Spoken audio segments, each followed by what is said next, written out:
This is the Lone Crater YouTube. We hope this video helps.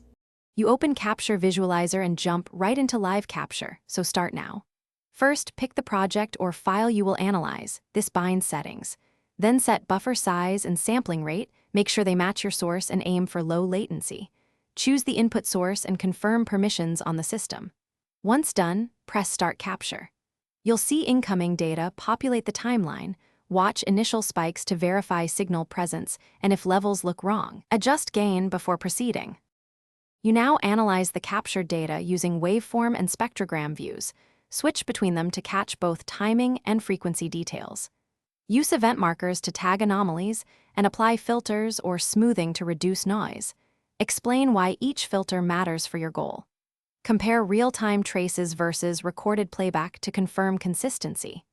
Once you find key segments, annotate them and set regions of interest so you can focus edits. Make short exported previews to validate. You wrap up by exporting selected regions in the format you need. Double-check sample rate and bit depth to ensure compatibility. Save the session with annotations and settings so you can reproduce results later. Then run a quick validation on the exported file to confirm integrity. If export or capture fails, try this troubleshooting tip. Restart the capture session, verify drivers and device permissions, and reset audio/input device settings.